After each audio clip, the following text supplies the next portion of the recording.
శ్రీ గురుభ్యో నమ. శ్రీ మహాగణాధిపతయ నమ. శ్రీ సరస్వతి నమ. భక్తులరా, వాల్మీకి మహర్షి రచించిన శ్రీమద్ రామాయణం యథాతథంగా చెప్పుకున్నాం. ఇందులో భాగంగా నిన్నటి వరకు మనం బాల, అయోధ్య, అరణ్య, కిష్కింద, సుందరకాండలు పూర్తి చేసాం. యుద్ధకాండలో కూడా 96 సర్గలు చెప్పుకున్నాం. ఈ రోజున 97వ సర్గ చెప్పుకుందాం. చెప్పుకునే ముందు వాల్మీకి మహర్షిని ప్రార్థన చేసుకుందాం. కూజంతం రామ రామేతి మధురం మధురాక్షరం ఆరుహ్య కవితా శాఖం వందే వాల్మీకి కోకిలం. సమర్థ సద్గురు సాయినాథ్ మహారాజ్ కీ జై. రావణాసురుడు వదిలిన బాణాలకి వానరుల దేహాలన్నీ కూడాను కత్తిరించుకొని పోయాయి. అప్పుడు ఎక్కడ చూసినా వానరుల యొక్క కళేబరాలే. రావణాసురుడు ఒక్కడు వదిలిన బాణాలకి అంతమంది వానరులు కూడా ఓర్చుకోలేకపోయారు.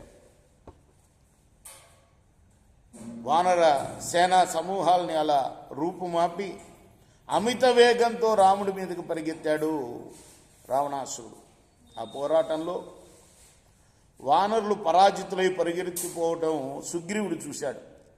అందరూ ఆశ్చర్యపడేటట్టు ఆ రాక్షస యోధులందరితో పోరాడాలి అనుకున్నాడు సుగ్రీవుడు.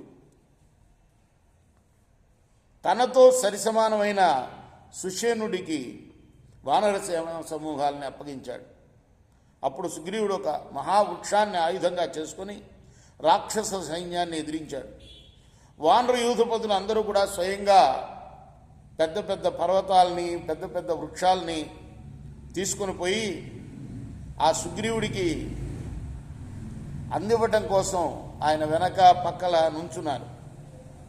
ఆ మహానుభావుడు సుగ్రీవుడు భయంకరంగా గర్జిస్తూ రాక్షస సైన్యంలో చొరబడి రాక్షస యోధుల్ని ఎంతోమందిని వధించి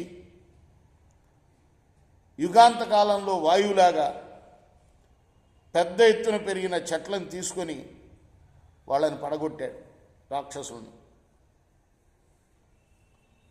అంతేకాదు, అడవిలో పక్షి సమూహాల మీద రాళ్లవాన కురిపించినట్టుగా వాళ్ళ మీద పర్వతాలన్నీ లేపి ఎత్తివేశాడు. ఆ రాక్షసుల మీద సుగ్రీవుడు అంటే శిలావర్షం కురిపించాడు.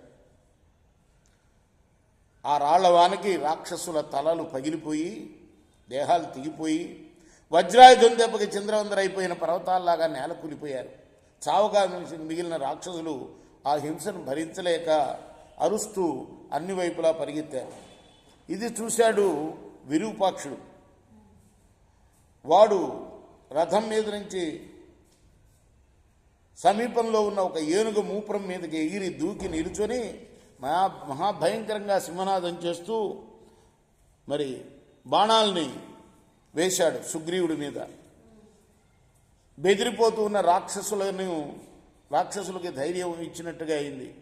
రాక్షస యోధులను ఉత్సాహపరిచాడు. వాళ్ళు పరిగెత్తి పారిపోకుండా నిలపగలిగాడు యుద్ధంలో. ఆ నిశ్చిత బాణాలు, ఆ విరూపాక్షుడు వేసిన నిశ్చిత బాణాలు సుగ్రీవుడికి గుచ్చుకున్నాయి. వెంటనే వాడిని చంపేయాలి అని సంకల్పించాడు సుగ్రీవుడు. ఒక మహావృక్షాన్ని పైకెత్తాడు. విరూపాక్షుడికి ఎదురుగుండా పరిగెత్తిపోయి అతను ఎక్కిన ఏనుగును తన చేత్తో పట్టుకున్న చెట్టుతో బాదాడు. ఆ దెబ్బకు ఆ ఏనుగు ఒక ధనస్సు అంత దూరం వెనక్కి పడి అరిచింది, ప్రాణం వదిలింది. అప్పుడు విరూపాక్షుడు దెబ్బతిన్న ఆ ఏనుగు మీద నుంచి కిందకి దూకాడు. ఎదురుగుండా ఉన్న సుగ్రీవుణ్ణి ఎదిరించడానికి ఎద్దుతోలు వేసిన డాలును ఖడ్గాన్ని తీసుకున్నాడు.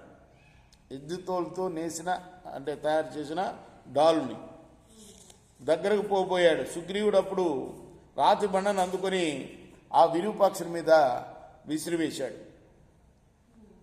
వాడు మీద పడకుండా తప్పుకున్నాడు పక్కకి. చేతిలో ఉన్న ఖడ్గంతో సుగ్రీవుడిని కొట్టాడు. దానికి సుగ్రీవుడు చేష్టలు తప్పి పడిపోయాడు. తర్వాత కొంతసేపటికి తేరుకున్నాడు.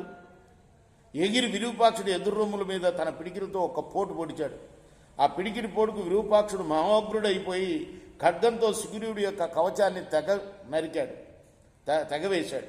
ఆ దెబ్బకు సుగ్రీవుడి కాళ్ళు తడబడి కింద పడి మళ్ళీ పైకి లేచి సింహనాదాలు చేస్తూ వాణ్ణి విరూపాక్షుని అరచేతితో కొట్టాడు. ఆ సుగ్రీవుడి దెబ్బనప్పుడు విరూపాక్షుడు ఎంతో నైపుణ్యంతో తప్పించుకొని తన పిడికిడితో సుగ్రీవుడి వక్షస్థలం మీద కొట్టాడు. సుగ్రీవుడు అప్పుడు విరూపాక్షుడి కణతల మీద తన అరచేతితో కొట్టాడు. విరూపాక్షుడి యొక్క ముక్కులోంచి నెత్తురు జరజరా కారింది. నోట్లోంచి కూడా నెత్తురు కక్కాడు వాడు. కొండల్లోంచి ప్రవహించే సెలయేరురాగా నోట్లోంచి ముక్కులోంచి నెత్తురు కారింది. ఒళ్ళంతా తడిసిపోయింది నెత్తురుతో. వాడు నేలకుళ్ళాడు విరూపాక్షుడు. దేహం అంతా కూడా నెత్తురుతో తడిసిపోయి జాలు పుట్టేటట్టుగా అరుపులు అరుస్తున్నాడు వాడు. వాడిని వానరులందరూ కూడా చూశారు. ఆ తర్వాత అటు రాక్షససేనలు ఇటు వానరసేనలు మళ్ళీ పొంగి వస్తున్న సముద్రాల్లాగా ఒకళ్ళనొకళ్ళను వాళ్ళు ఎదుర్కొన్నాయి. విరూపాక్షుడు చావటం చూసిన వానరసేనులు ఎంతో సంతోషంతో ఉండగా, రాక్షస సైన్యాలు మాత్రం తమ వీరుడైన ఆ విరూపాక్షుడు చచ్చిపోయాడని కోపాతిశయంతో పోరాటానికి బాగా సంసిద్ధులయ్యారు. ఇలా వాళ్ళ వానర సేనకి రాక్షస సేనకు మధ్య మళ్ళీ ఘోరమైన యుద్ధం జరిగింది. ఇది 97వ సర్గ. రేపు 98వ సర్గ చెప్పుకుందాం. కృష్ణార్పణమస్తు. సాయి కృష్ణార్పణమస్తు.